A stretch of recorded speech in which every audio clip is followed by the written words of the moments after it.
Assalamualaikum warahmatullahi wabarakatuh. Salam sejahtera bagi kita semua. Shalom. Halo teman pemilih dimanapun Anda berada. Selamat datang di podcast KPU Kota-Kota Mobagu. Pada episode kali ini, saya Amar Ramadan Munaisehe akan memandu podcast dengan judul Cerita Latsar dan 1 tahun bersama KPU. Telah hadir bersama kita dua orang narasumber yang sangat hebat, yaitu Zakia dan Orlando, yang akan berbagi cerita selama mereka menghadapi proses tersebut. Langsung saja, bisa perkenalkan diri terlebih dahulu. Halo Orlando, bisa perkenalkan nama dan juga posisi saat ini di KPU Kota-Kota Mobagu. Terima kasih Amar. Ini merupakan suatu kehormatan bagi saya bisa berbagi cerita di podcast ini.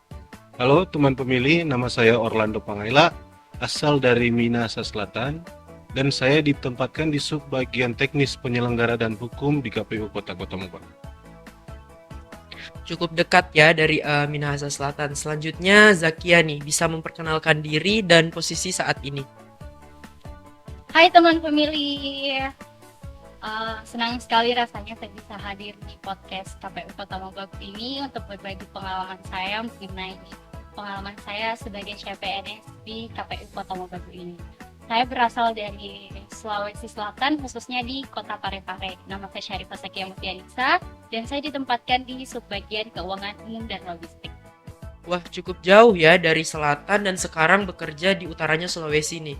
Baik, sebelum kita mulai, boleh saya minta masing-masing dari kalian menyebutkan satu kata nih yang paling menggambarkan perjalanan satu tahun ini. Zakia, silakan. 1 tahun ini kalau bisa digambarkan dengan satu kata, kayaknya transformasi. Karena menurut saya selama 1 tahun ini saya mengalami perubahan yang sangat signifikan ya dalam 1 tahun ini, di mana saya pertama kalinya bekerja secara profesional di kantor ini. Bagaimana saya tumbuh menjadi pribadi yang awalnya anak kuliahan sekarang menjadi pekerja kantoran seperti itu, dan yang tentu saja mempunyai tanggung jawab yang lebih besar sekarang. Jadi saya rasa transformasi sih kata yang menggambarkan saya dalam 1 tahun ini. Baik, menarik, transformasi ya. Kalau dari Orlando, seperti apa? Ya, kalau bagi saya kata yang paling mewakilkan itu adalah kata pembentukan. Jadi selama 1 tahun ini saya merasa seperti di tempat membentuk mental saya untuk menjadi aparatur sipil negara yang sesungguhnya. Seperti itu. Baik, transformasi dan pembentukan. Dua kata yang syarat makna. Mari kita mulai. Saya ingin membawa kita kembali ke momen yang paling awal nih, ketika teman-teman pertama kali mengetahui bahwa Anda dinyatakan lolos CPNS dan ditempatkan di Komisi Pemilihan Umum Kota Mobagu. Zakia, bagaimana perasaan Anda saat itu? Jujur, pertama kali ada pengumuman itu kan pengumumannya tengah malam ya, yang itu. Rasanya kayak, ini benar saya lulus ini. Dan setelah itu saya merasa bahwa, kalau betul saya mengambil tanggung jawab ini, berarti saya akan ada tanggung jawab yang besar kepada negara. Apalagi kan KPU ini adalah instansi penyelenggara pemilihan umum ya. Maksudnya sebagai sebuah pesta demokrasi terbesar, akan saya yang selenggarakan seperti itu. Berarti sebuah tanggung jawab yang sangat besar. Tapi lebih daripada itu, saya merasa bangga kepada diri saya, dan tanggung jawab itu akan saya bawa sebagai bekal untuk saya bekerja di masa depan di KPU ini. Seperti itu sih. Pertanyaan yang sangat wajar dan menunjukkan kedewasaan berpikir dari Zakia. Halo Orlando, bagaimana dengan Anda? Ya, jadi pertama kali saya tahu saya lulus CPNS ini sebenarnya bukan dari saya sendiri, malah. Jadi yang mengetahui saya lulus CPNS ini dari keluarga saya sendiri sebenarnya. Jadi sebelum saya tahu, keluarga saya sudah tahu duluan, gitu. Jadi cukup senang lah ya mendengar kabar dari keluarga kalau saya lulus CPNS. Tapi seperti yang disampaikan Zakia tadi, bahwa rasa senang ini juga diikuti dengan rasa tanggung jawab yang besar nantinya saat sudah bekerja. Seperti itu. Dua cerita yang berbeda ya, namun keduanya mencerminkan hal yang sama, bahwa menjadi bagian dari aparatur negara adalah sebuah amanah, bukan sekedar pencapaian dari karir semata. Dari cerita keduanya kita belajar bahwa Momen lolos seleksi bukan akhir dari perjuangan, melainkan awal dari tanggung jawab yang sesungguhnya. Sekarang kita beranjak nih ke bagian yang paling dinantikan, yaitu Latsar CPNS. Ini adalah proses yang wajib ditempuh oleh seorang aparatur sipil negara sebagai bagian dari masa prajabatan. Orlando, boleh Anda ceritakan pengalaman Anda selama mengikuti Latsar kemarin? Ya, jadi selama mengikuti Latsar kemarin ya, kami mendapatkan materi juga dari pemateri dari Widya Suara itu tentang aksi bela negara, ASN berakhlak, dan manajemen smart ASN. Itu menjadi suatu bekal bagi kami untuk menjadi ASN yang berkualitas, dan kami dituntut untuk mengaktualisasikan materi tersebut di dalam kehidupan pekerjaan kami seperti itu, Mas. Jadi apalagi aktualisasi yang saya angkat itu terkait jaringan dokumentasi dan informasi hukum yang ada di KPU Kota Mobagu. Jadi diharapkan dari adanya Latsar ini, jaringan dokumentasi dan informasi hukum yang ada di KPU Kota Mobagu bisa lebih baik lagi ya, bisa lebih tersusun dan bisa lebih terorganisir seperti itu, Bang. Luar biasa ya, aktualisasi memang dirancang sebagai jembatan antara pembelajaran di kelas dan juga dengan penerapan yang ada di lapangan. Kalau Zakia sendiri, bagaimana cerita Latsar Anda kemarin? Kalau tadi Bang Ando lebih menjelaskan materi-materi yang kami dapat, kalau saya mau bercerita tentang pengalaman kami di Latsar itu. Kami kan Latsar itu ada 3 bulan, tapi dibagi tuh ada ada online-nya, terus ada offline-nya. Kalau online-nya kami ada yang seru sih kemarin, karena kan ada sistem ini ya, sistem kami harus absensi gitu. Kami harus presensi setiap pagi dan sore. Nah, kami kan sambil bekerja juga ya, maksudnya ada tetap rutinitas kantor itu tetap berjalan. Jadi kami biar kadang lupa tuh untuk absen pagi dan absen sorenya begitu. Jadi kami ada beberapa kali tidak absen, tidak presensi seperti itu. Setelah itu ada juga yang offline-nya. Nah, offline itu cuma 6 hari, tapi seru banget karena kami memang full. Kami bangun dari jam 4 pagi sampai nanti jam 9 malam tuh ceritanya. Tapi yang saya sadari ya selama Latsar offline itu, kami ternyata kalau bangun lebih pagi, bangun jam 4 pagi itu, kita tuh bisa melakukan banyak banget kegiatan ternyata, Mar. Dan kayaknya kamu juga menyadari itu kan? Kami bangun dari jam 4 terus kayak melakukan ini. Ternyata tuh bisa banyak banget kegiatan yang bisa kita lakukan kalau kita bangun pagi. Jadi kayak Latsar ini menyadarkan saya bahwa emang kalau kita beraktivitas lebih pagi, kita bisa banyak melakukan hal-hal, bisa lebih produktif. Terus di Latsar kemarin juga kayak kami kan digabung tuh dengan satuan kerja dari Provinsi Gorontalo.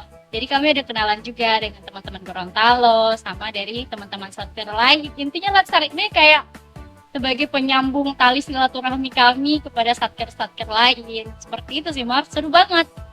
Sangat seru ya cerita Latsar dari Zakia dan Orlando. Jadi ada banyak kegiatan-kegiatan produktif yang dilakukan selama Latsar, dan juga selain mengikuti Latsar, di kemarin juga teman-teman mendapatkan keluarga baru nih dari satuan kerja yang lain.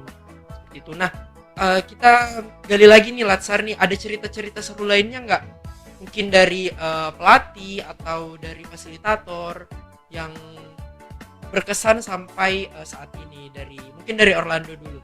Kalau dari saya, cerita yang seru itu pastinya pas dilatih oleh bapak-bapak tentara. Aduh, susahnya itu luar biasa, guys.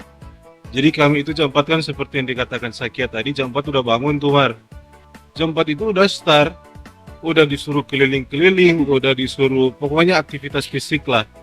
Terus kan habis aktivitas fisik barulah kita sarapan. Nah, yang bikin saya agak ini di sarapan itu karena sarapannya cepat banget, Mar. Cuma 5 menit. Jadi ya gimana gitu, makannya cuma 5 menit kan, tapi ya itulah keseruan saya selama Latsar, itu yang saya rasakan sih. Baik, seru sekali ya. Ternyata memang selama Latsar itu kita didisiplinkan oleh bapak-bapak TNI. Nah, kalau dari Zakia sendiri nih, ada cerita seru lainnya nggak nih yang bisa kita gali? Kalau aku sih cerita serunya yang pas latihan yel-yel sih. Kebetulan aku kemarin pengalaman sebagai memimpin yel-yel di angkatan aku sendiri. Kami kan ada 4 angkatan ya, ada 4 angkatan. Kebetulan di angkatanku, aku yang memimpin yel-yel. Jadi emang emang paling berkesan itu sih, lucu banget. Kayak kami berusaha menciptakan gerakan, kami berusaha untuk untuk sama-sama bagaimana caranya biar gerakan kami bisa bersamaan, suara kami bisa lantang.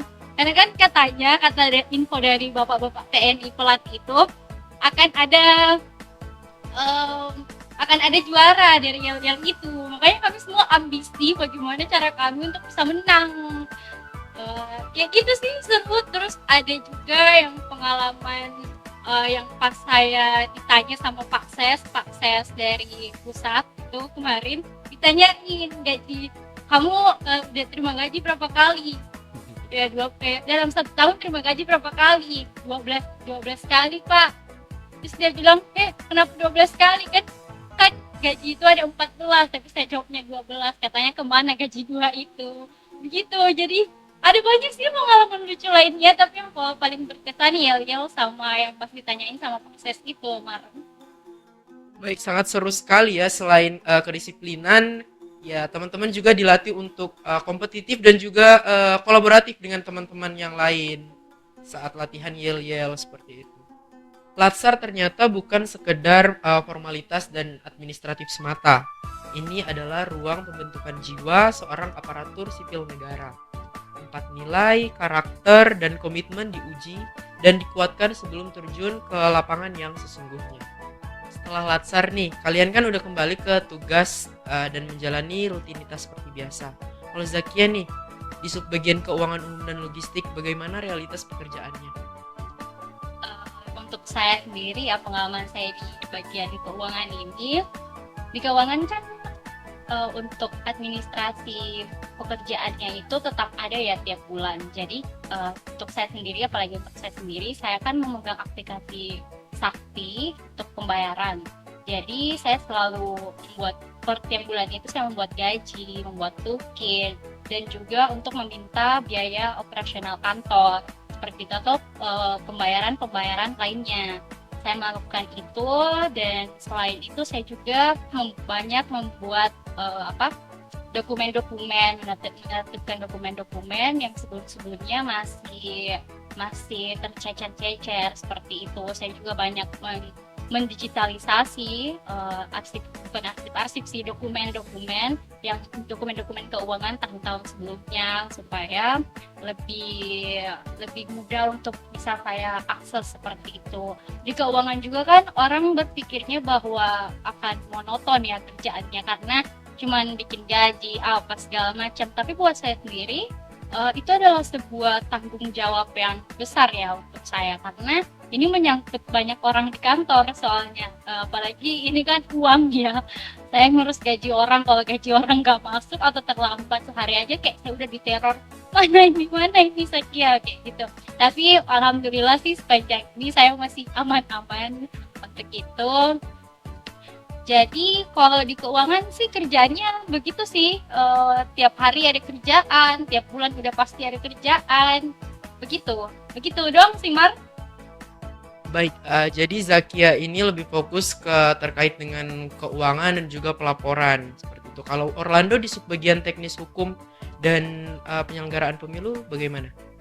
Jadi kalau saya ditempatkan di subbagian teknis penyelenggaraan dan hukum, ya kan. Jadi saya sebagai operator JDIH dan Sipol. Jadi JDIH dan Sipol itu aplikasi yang saya pegang di KPU Kota Mobagu. Jadi JDIH itu sendiri adalah jaringan dokumentasi dan informasi hukum. Jadi di situ saya membuat konten hukum atau mengelola arsip hukum itu melalui JDIH. Jadi kalau teman pemilih berkunjung ke medsosnya JDIH KPU Kota Mobagu, di situ teman pemilih bisa mendapatkan informasi terkait produk hukum atau surat keputusan yang dikeluarkan oleh KPU, terlebih lagi dari KPU Kota Mobagu. Seperti itu sih, Mar. Kalau untuk Sipol sendiri itu kan terkait sistem informasi partai politik ya, apalagi di masa saat ini, di masa non tahapan pemilu, Sipol itu sebenarnya belum terlalu belum terlalu aktif, tapi masih terus-terusan diupdate atau saya cek secara berkala seperti itu, Mar. Baik, terima kasih. Jadi kalau Orlando sendiri itu fokusnya ada di jaringan dokumentasi informasi hukum dan juga pemutahiran parpol ya di Sipol. Nah, ada momen ini nggak yang dimana kalian itu merasa kewalahan atau mempertanyakan pilihan Anda nih? Mungkin dari Orlando dulu. Kalau saya sih sejauh ini nggak ada ya, aman-aman aja. Kalau untuk tanggung jawab yang diberikan itu puji Tuhan bisa dilakukan dengan baik ya, jadi bisa terlaksana. Kalau bilang kewalahan ya itu sudah menjadi bagian dari tanggung jawab kita sebagai ASN, harus diselesaikan atau dikerjakan secepat mungkin, seperti itu sih. Baik, kalau Zakia sendiri ada pengalaman serupa? Kewalahan ya. Iya. KPU ini kan terkenal ya, maksudnya untuk orang awam mereka tuh banyak berpikir bahwa KPU itu cuma kerja 5 tahun sekali. Nah, sementara setelah saya masuk, ternyata realitasnya tidak seperti itu. Apalagi khususnya untuk saya sendiri ya, tadi saya bilang saya di bagian keuangan yang tiap bulan tetap ada kerja ya. Saya tidak merasa itu, dan untuk kewalahan ada waktu-waktu di mana seperti awal bulan dan akhir bulan, ada banyak pelaporan yang masih saya bikin di awal dan akhir itu, saya merasa kewalahan. Ya, tapi berkat bantuan teman-teman kerja saya dan saran dari pimpinan, nasihat dari pimpinan, bimbingan dari mereka semua, saya bisa melewati itu sih. Alhamdulillahnya saya ditempatkan di KPU Kota Mobagu ini, di mana rekan-rekan semua bisa menyambut saya dengan baik. Apalagi saya kan tadi baru pertama kali kerja secara profesional, jadi memang saya butuh untuk pendampingan yang baik begitu. Alhamdulillahnya saya ditempatkan di sini seperti itu. Jadi untuk kewalahan ada sih, tapi masih bisa dipecahkan dengan bantuan dari rekan-rekan saya di sini. Seperti itu sih, Mar. Jadi teman pemilih, Komisi Pemilihan Umum itu tidak hanya kerja 5 tahun sekali ya, tentunya kita juga mempunyai rutinitas setiap harinya. Sudah dijelaskan sama Zakia dan juga Orlando. 1 tahun pertama bukan tentang menjadi sempurna, ini tentang menjadi berani menghadapi hal yang baru, jujur saat menghadapi kesulitan, dan tetap bertumbuh meskipun lelah. Sekarang saya ingin bertanya nih tentang momen yang paling meninggalkan kesan mendalam selama kurang lebih 1 tahun di Komisi Pemilihan Umum Kota Mobagu. Mungkin dari Orlando terlebih dahulu. Kalau yang paling berkesan sih, Mar, karena kan saya sebagai operator JDH ya, Jaringan Dokumentasi dan Informasi Hukum di KPU Kota Mobagu. Di JDH sendiri kan seperti yang sudah saya sebutkan tadi, ada medsosnya JDH KPU Kota Mobagu. Jadi di medsos itu bukan hanya tentang penguploadan surat keputusan atau produk hukum, tapi juga saya dituntut untuk bisa membuat konten hukum yang menarik untuk dilihat di masyarakat begitu. Jadi saya yang awalnya tidak tahu atau tidak mengerti soal membuat konten-konten seperti itu, jadi saya harus belajar agar bisa membuat satu konten yang cukup menarik untuk disaksikan masyarakat, sehingga itu yang menjadi pengalaman yang paling berkesan buat saya, Mar. Jadi untuk teman-teman pemilih, kalau untuk melihat kualitas konten saya bisa kunjungi medsos JDH KPU Kota Mobagu di Instagram, Facebook, dan juga di TikTok. Seperti itu. Jadi melalui Komisi Pemilihan Umum Kota Mobagu nih, Kak Ando udah punya bekal lah untuk menjadi konten kreator ya dari pekerjaan. Nah, kalau Zakia sendiri bagaimana? Kalau yang berkesan ya, pertama kali yang berkesan saya itu pas saya udah bisa menyelesaikan laporan keuangan di bulan pertama saya mengambil bertanggung jawab pada aplikasi Sakti itu. Kayak, oh ternyata saya bisa menyelesaikannya dengan baik, dengan tepat waktu, seperti itu. Tapi kalau dari segi yang lain, saya pengalaman yang berkesan banget pas kami kan di KPU Kota Mobagu merayakan 17 Agustus ya. Nah, waktu itu kami ada lomba memasukkan paku ke botol, tapi itu diikat di pinggang, terus kami balik ke belakang, terus bagaimana caranya paku itu bisa masuk ke dalam botol itu. Terus ternyata pas percobaan pertama saya bisa memasukkan cepet banget, kayak cuma 3 detik kayaknya, 3 detik, dan itu berhasil. Wah, ternyata saya ada bakat terpendam dari situ, guys. Dan alhamdulillah saya dapat juara 1 dan mendapat hadiah dari lomba itu. Saya berhasil membawa pulang.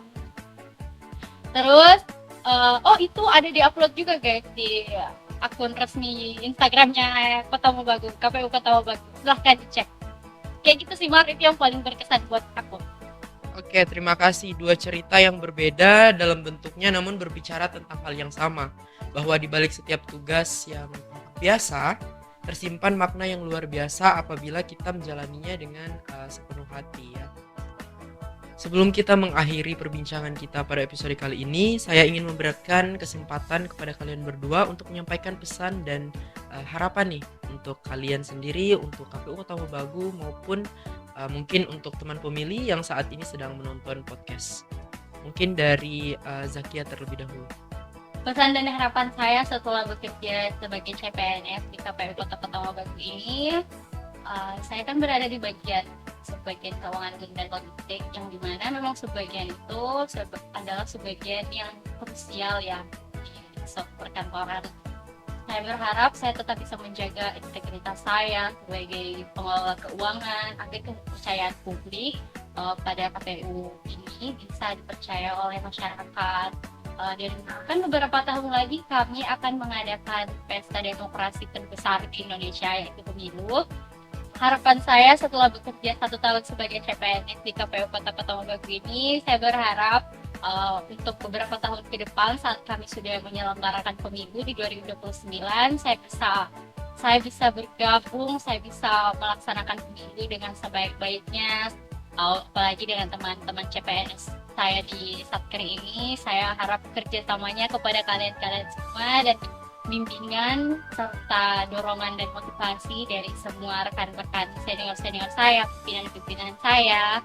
Saya sangat mengharapkan itu karena ini merupakan pertama kalinya saya akan melakukan pesta demokrasi pemilu itu. Oke, seperti itu sih, Mar, harapan saya. Baik, terima kasih harapannya Zakia. Kalau Orlando sendiri bagaimana nih? Kapan untuk diri sendiri, untuk KPU Kota Mobagu maupun teman pemilih yang saat ini sedang menonton? Jadi yang menjadi harapan terbesar saya, Umar, itu agar saya sendiri itu bisa menjaga api semangat dalam bekerja, bisa menjaga konsistensi, dan bisa menjaga integritas saya dalam instansi ini. Agar supaya KPU Kota Mobagu ini bisa mempertahankan dan meningkatkan kepercayaan masyarakat yang ada di Tanah Tutabuan ini. Terima kasih. Baik Zakia dan Orlando, semoga integritasnya selalu tetap terjaga. Dan terima kasih sebesar-besarnya telah hadir dan berbagi dalam podcast kali ini. Dan kepada teman pemilih, semoga mendapat pelajaran yang berharga pada episode kali ini. Itu tadi adalah podcast kita hari ini. Saya Amar dan sampai jumpa pada kesempatan berikutnya. Wassalamualaikum warahmatullahi wabarakatuh. Shalom, KPU melayani. Menuju pemilihan yang bersih dan penuh